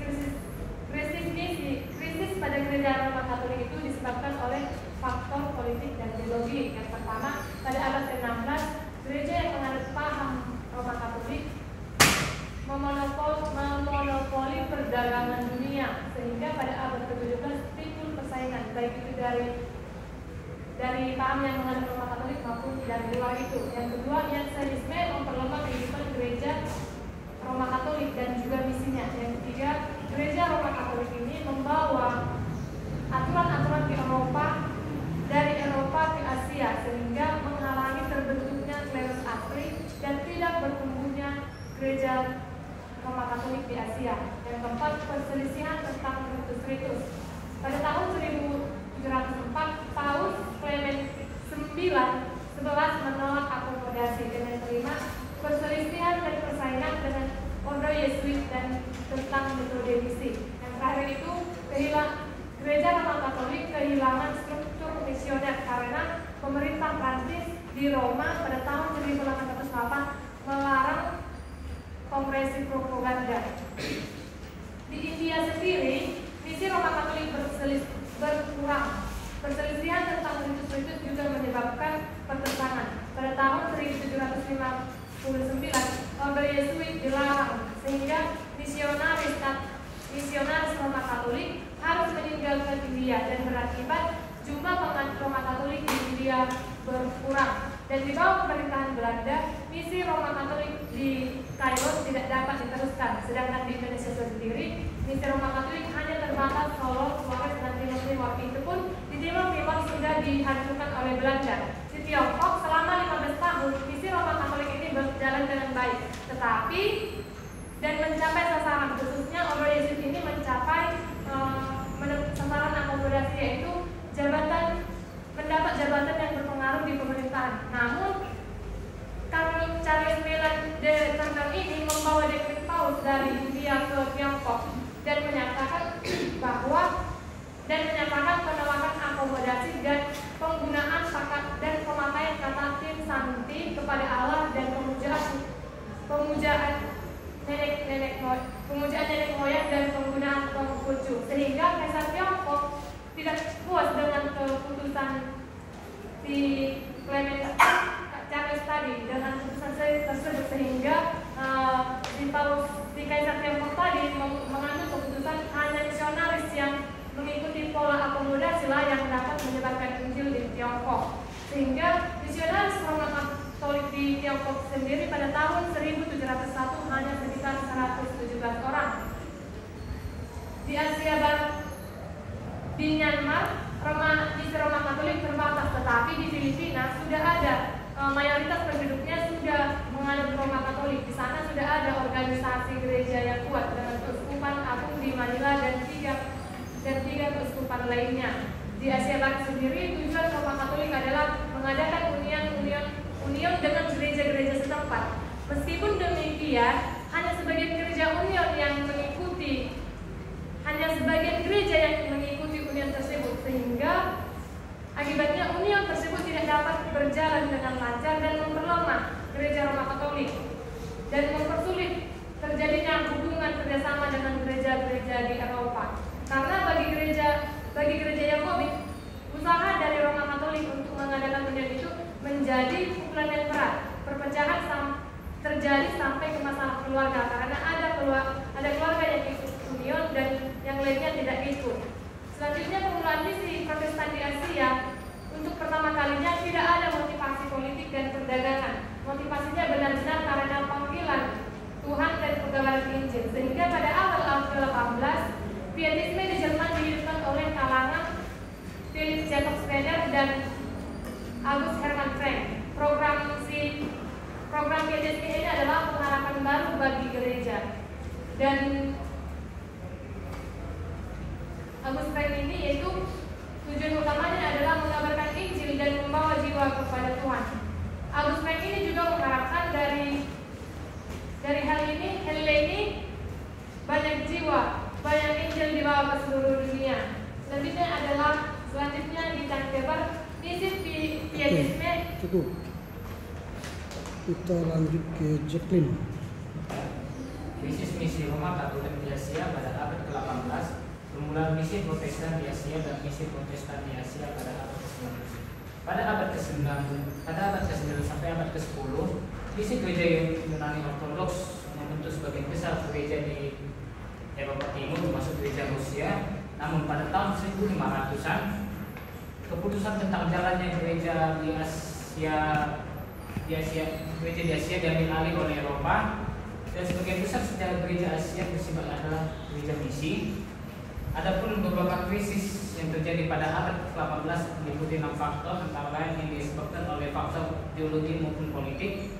1. Pada abad ke-16 ada negara yang menganut paham Roma Katolik, yaitu antara lain Prancis, Spanyol, Portugal, yang menguasai dan memonopoli perdagangan dan politik di dunia. Kedua, gereja Roma Katolik di Eropa pada abad ke-17 sampai abad ke-18 mengalami krisis dari dalam, antara lain pengaruh rasionalisme yang memperburuk krisis tersebut.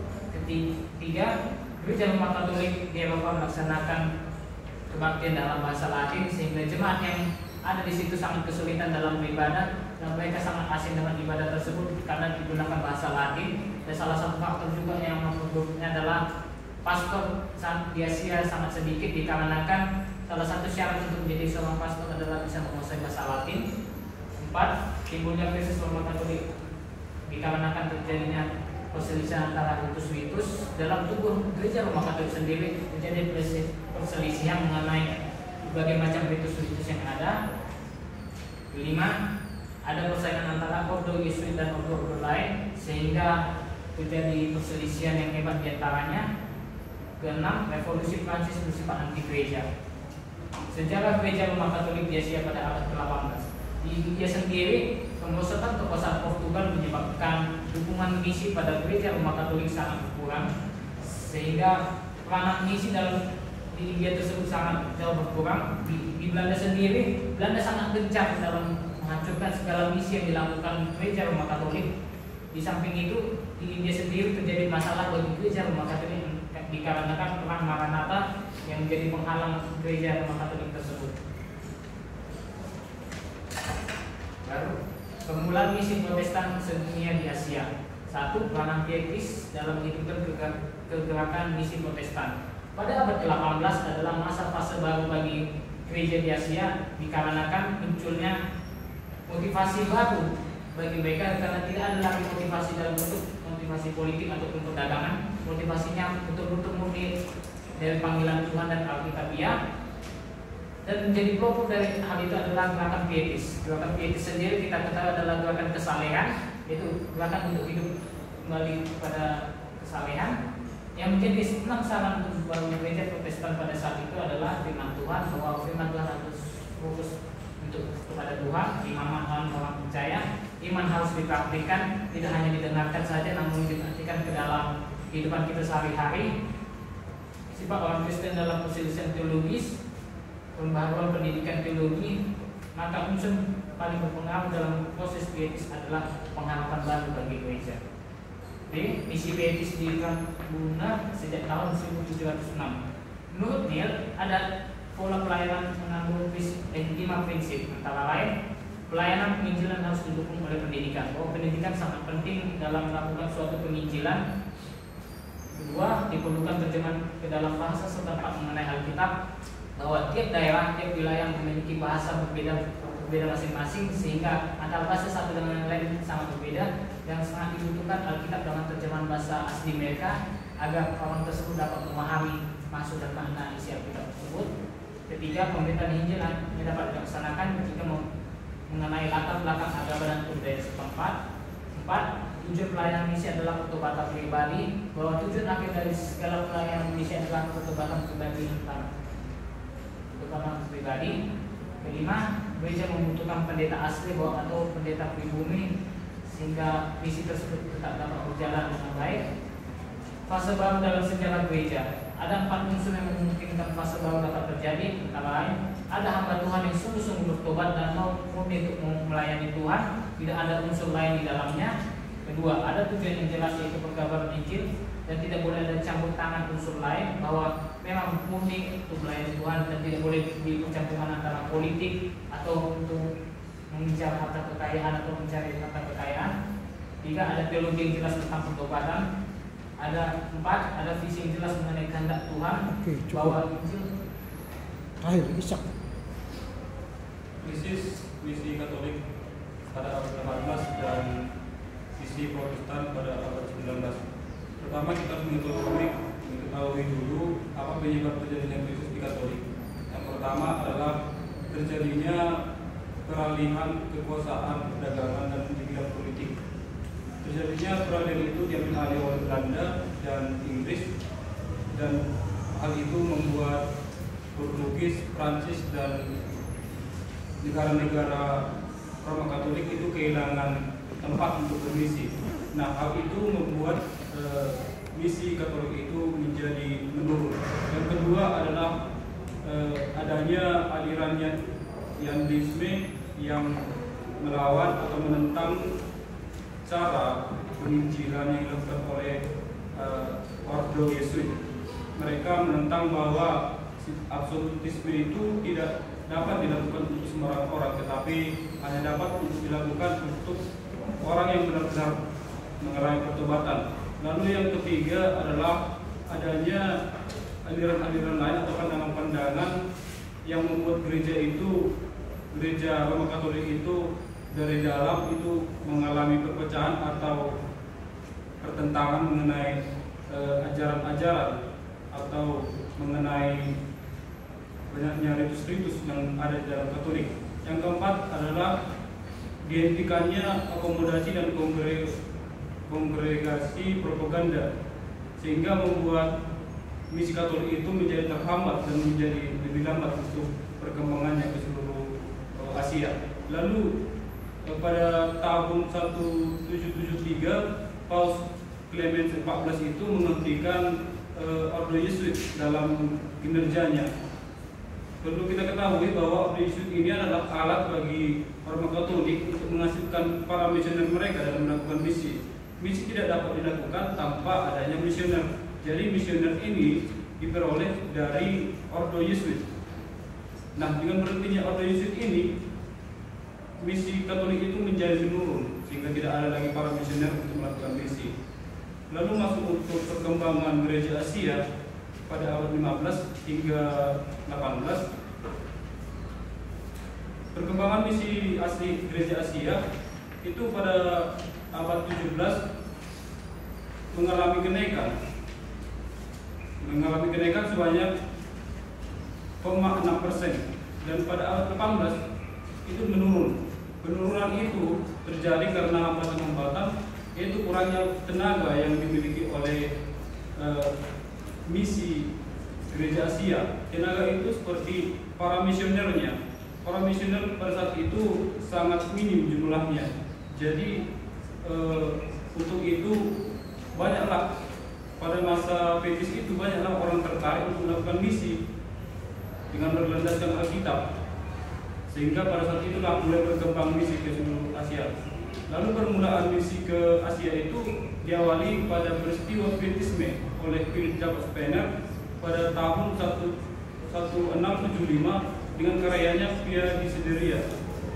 Dengan karya itu banyak seseorang yang tersadar bahwa dan tertarik bahwa kebenaran itu sangat perlu untuk dikembangkan dan disampaikan kepada seluruh dunia.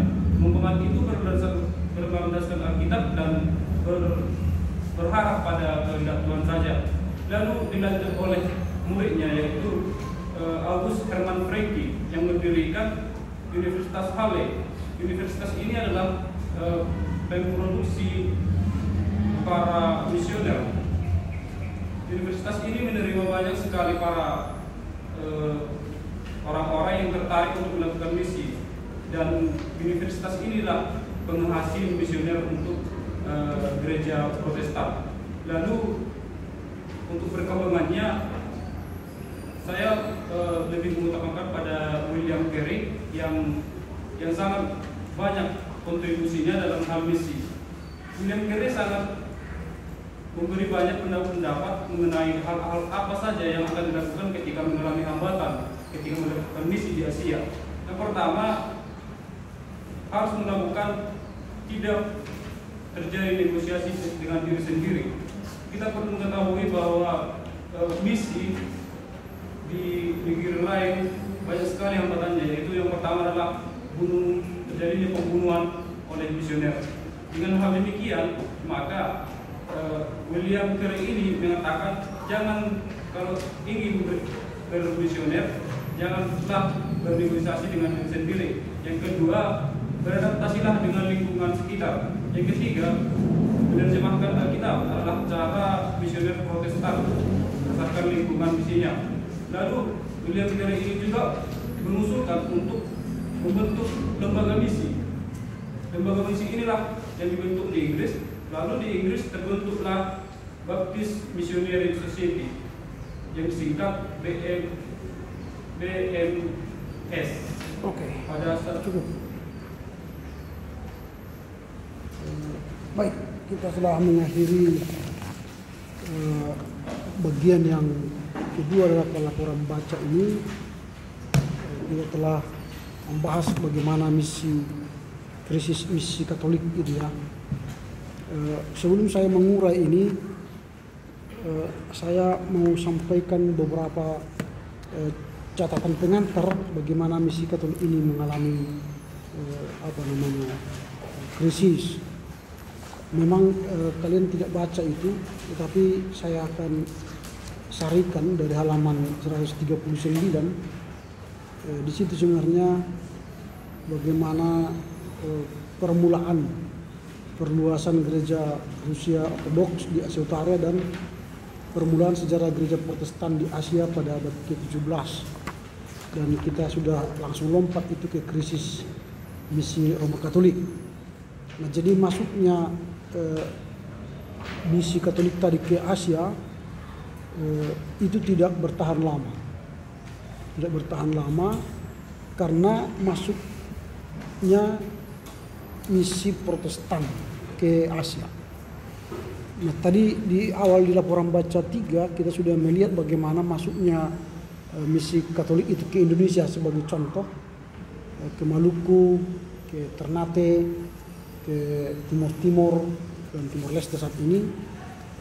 Tetapi itu segera digantikan oleh misi Protestantisme dengan masuknya perdagangan VOC 1602. Jadi kalau ditanya di manakah daerah Protestan pertama di Asia, itu harus kalian jawab, di manakah daerah Protestan di Asia pertama? Menurut kalian di mana? Daerah Protestan di Asia pertama di mana? Di India. Nah, kalau kalian baca nanti bukunya Klaus ini, kita akan menemukan dan dia mencatat di sini bahwa daerah Protestan pertama itu ialah di Ambon. Nah, coba dibaca halaman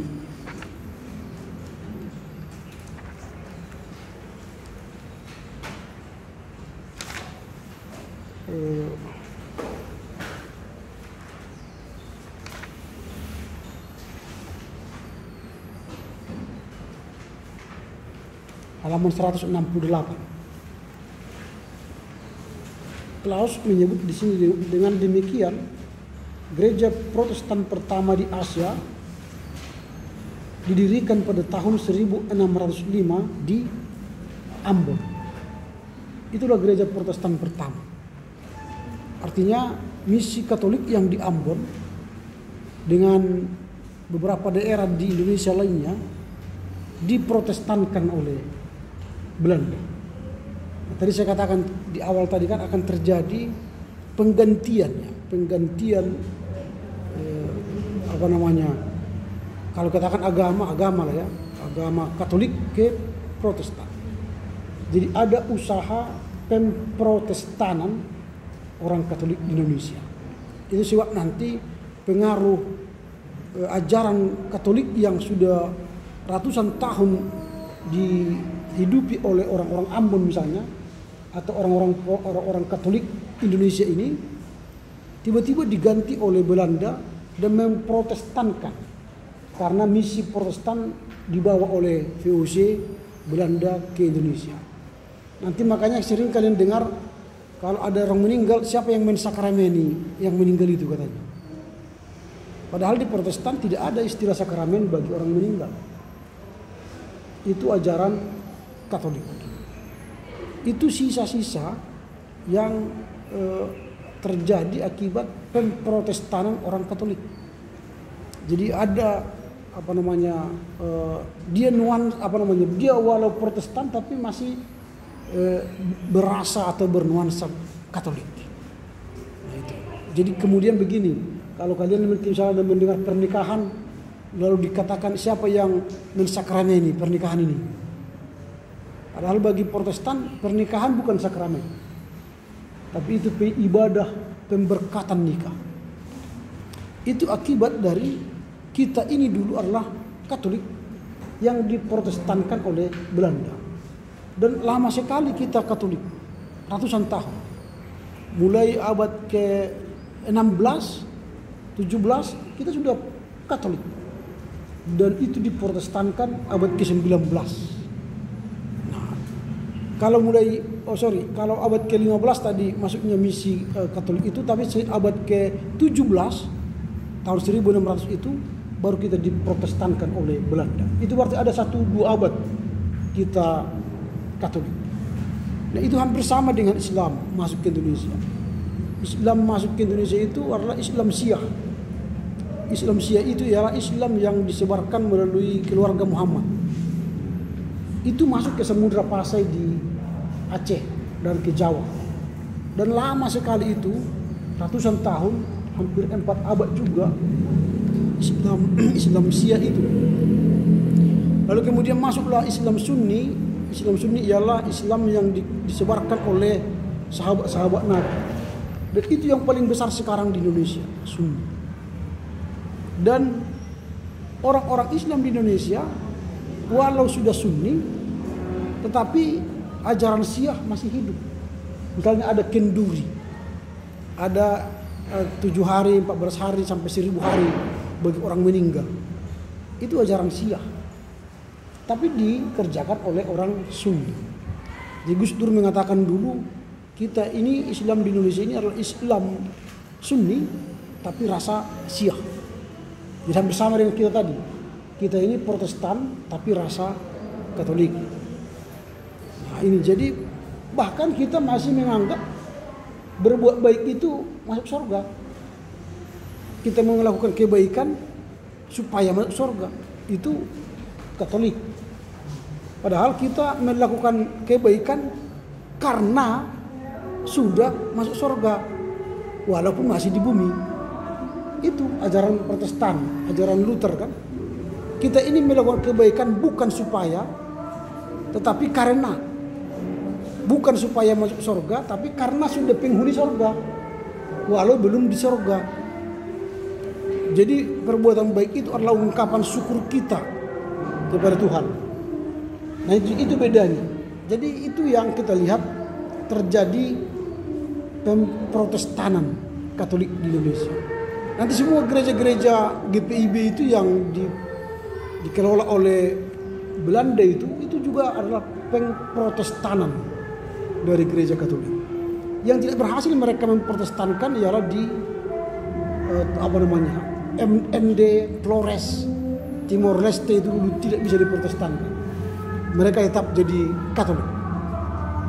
Nah ini yang kita lihat awal dari kemerosotan itu. Lalu di halaman 173 Klaus memberikan beberapa faktor yang membuat misi Katolik itu mengalami krisis. Ada 6 faktor itu. Tapi yang paling utama faktor yang keempat, di mana ada perdebatan soal ritus-ritus yang dilakukan oleh orang-orang Katolik dalam misinya. Mereka mencurigai ritus-ritus yang dilakukan oleh Ordo Yesuit akan terjadi sinkretisme. Maka orang-orang Jansenisme menolak itu. Orang-orang Jansenisme ini adalah orang-orang yang saklek, ya, tidak boleh melakukan sinkretisme. Mereka harus khusyuk dalam melakukan sakramen. Itu Jansenisme. Ini menghambat. Bahkan di Perancis kelompok-kelompok Jansenisme ini akhirnya juga dilarang. Dan ini menjadi persoalan. Termasuk tadi karena kelompok Jansenisme yang menyerang kelompok Ordo Yesuit. Nah, selain itu juga perang Prancis itu revolusi Prancis sangat mengganggu misi Katolik, karena misi Katolik terganggu karena revolusi Prancis itu anti gereja. Jadi gerakan revolusi yang dipimpin oleh Napoleon Bonaparte itu mengganggu gereja karena mereka tidak setuju dengan gereja, karena gereja waktu itu sangat pro dengan penguasa kerajaan-kerajaan kala itu, dan Bonaparte tidak suka, maka dia anti gereja. Karena Bonaparte telah dipengaruhi oleh pemikiran Montesquieu, Trias Politica, J.J. Rousseau dengan pemikiran pemimpin yang egaliter, dan ada pemikiran-pemikiran lain. Lalu terpilih dia dalam memimpin revolusi Prancis, dan akhirnya mereka anti agama, anti Katolik lah istilahnya. Ini menjadi krisis Katolik. Bahkan misi-misi Katolik di seluruh dunia mengalami gangguan. Nah, kalau tadi dikatakan di laporan baca 3, kalau terjadi misi masalah Katolik di Eropa, itu akan pengaruh ke Asia. Karena tadi pengaruh kekristenan Asia bukan lagi ditentukan oleh Asia, tapi sudah ditentukan oleh Eropa. Jadi pengaruh yang terjadi di Eropa memengaruhi misi Katolik di Asia. Jadi lemahlah misi Katolik di Asia. Ini yang kita lihat dalam sejarah misi Katolik, bagaimana krisis itu terjadi di Asia. Bahkan aktivitas gereja Katolik di Asia pun mengalami kemunduran. Tetapi harus kita ingat, walau terjadi kemunduran misi Katolik di Asia, tetapi misi Katolik itu tidak pernah berhenti, artinya tidak tutup. Tetap ada terjadi misi-misi di Asia, sehingga misi Katolik itu tetap berjalan. Tetapi pada saat yang sama misi Protestan sudah mulai menjamur, bangkit di Asia.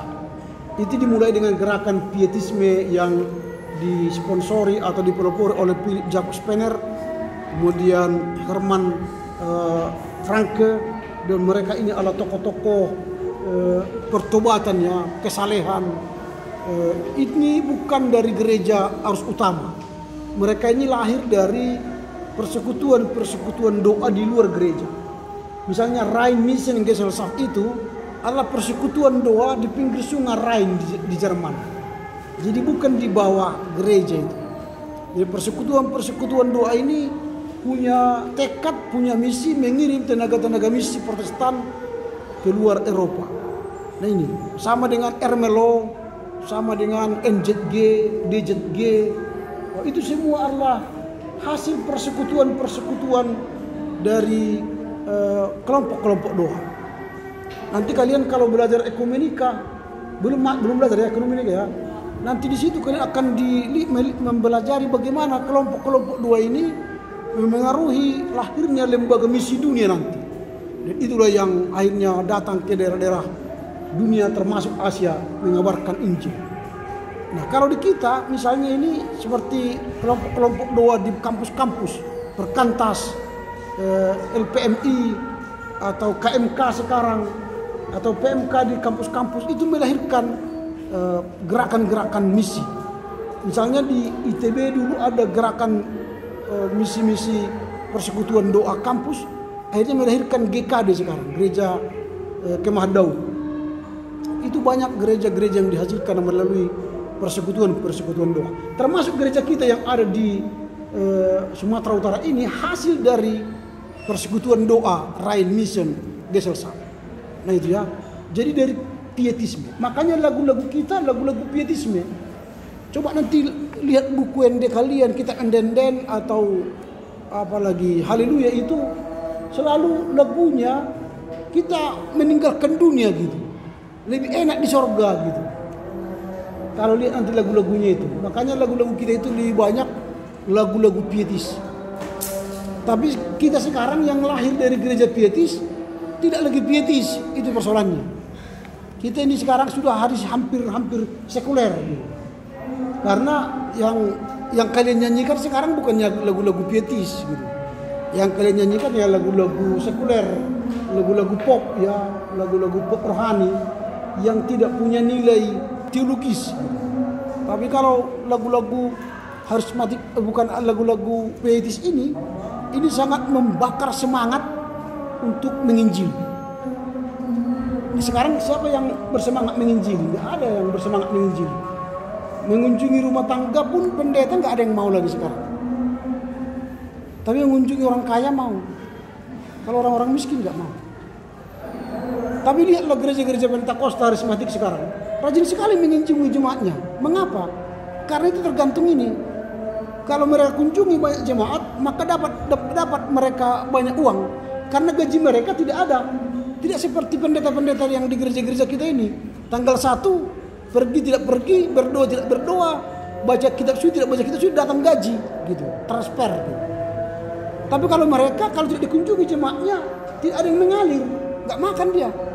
Maka wajib bagi dia mengunjungi jemaatnya, mendoakan jemaatnya. Semakin sering mengunjungi jemaat, makin banyaklah dapat hasilnya. Kalau kita udahlah gitu aja kan, gajinya kan sudah tetap. Jadi nggak pernah lagi mengunjungi, tidak pernah lagi menginjili kita.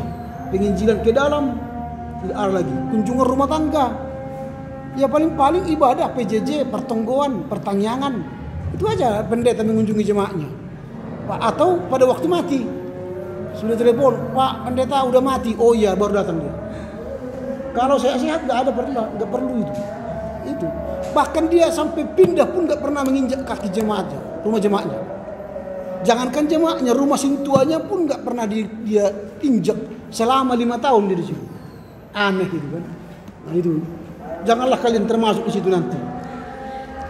Ini misi Protestan yang pada awalnya menggantikan misi Katolik itu begitu luar biasa ya.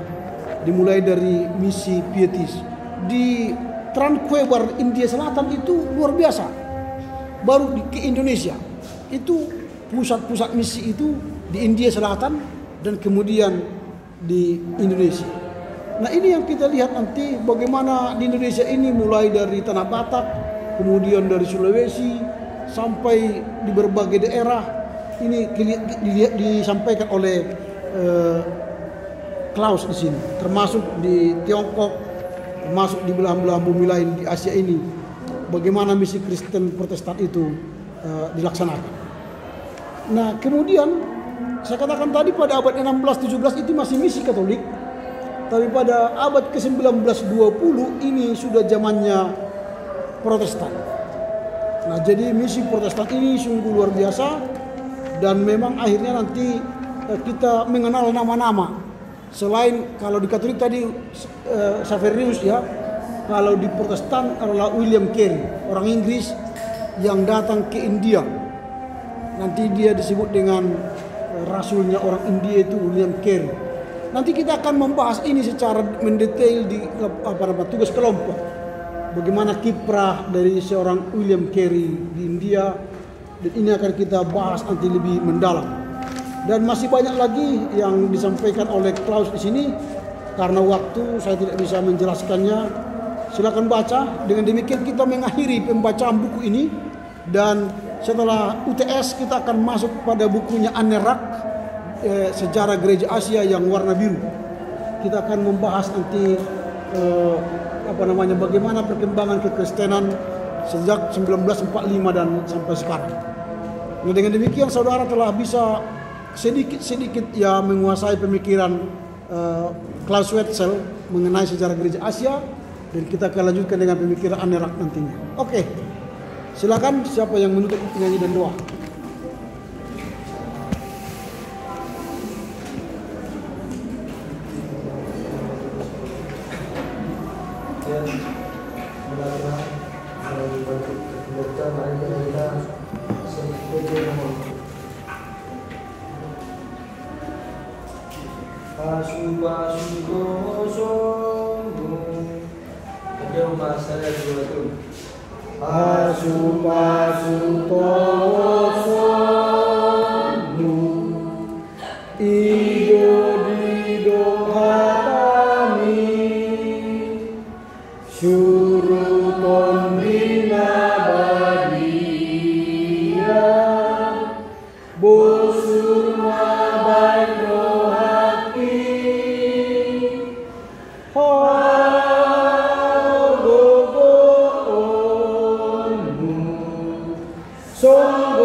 Amin. Oke, selamat sore bagi kita semua.